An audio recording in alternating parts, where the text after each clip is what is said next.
ख़बर शामिल कंदासीं। बुलड़ी शाह करीम खां ज़ीशान रिंद जी रिपोर्ट मूजिब सिंधी अदबी संगत शाख आबादकार शुगर मिल्स पारां सिंधी ॿोली कॉन्फ्रेंस।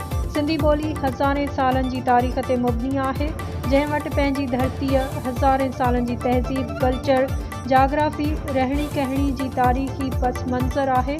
उन जे बावजूद बि सिंधी ॿोली खे क़ौमी ॿोली जो दर्जो न ॾियणु हिकु वॾी ज़्यादती ऐं तारीख़ी नाइंसाफ़ी आहे। अहिड़नि ख़्यालनि जो इज़हार सिंधी अदबी संगत जे मरकज़ी ख़ज़ानची आज़म भट्टी शाख आबादकार शुगर मिल्स टंडो मोहम्मद खान पारां ॻोठ सईद खान लुंड में मुनक़िद कयल सिंधी ॿोली कॉन्फ्रेंस खे ख़िताब दौरान कयो। हुन चयो त खेनि कंहिं बि ॿोली सां को बि तासुब नाहे। हिन रियासत जे अंदरि जेकी बि क़ौमी वहदतूं शामिल आहिनि, उन्हनि जो हक़ आहे त उन्हनि जी ॿोली खे क़ौमी ॿोली जी हैसियत ॾेई उन्हनि खे सरकारी ऐं दफ़्तरी तौर राइज कयो वञे। हुन चयो त सिंधी ॿोली खे क़ौमी ॿोली जो दर्जो ॾियारण लाइ शुरू कयल तारीख़ी जिदोजहद जो ई नतीजो हो जो ॿोलियुनि जो बिल क़ौमी असेंबलीअ जे स्टैंडिंग कमेटी ताईं पहुतो, पर पोइ उनखे शऊरी तौर सरदखाने हवाले कयो वियो।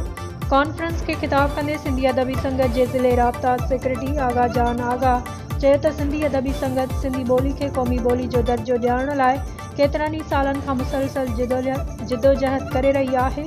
हर साल फेबरवरी में इन अज़म खे वरजायो वेंदो आहे। सिंधी ॿोली हुननि जी ऐं हुननि जे नस्लनि जी जियाफ़े जी इमारत आहे।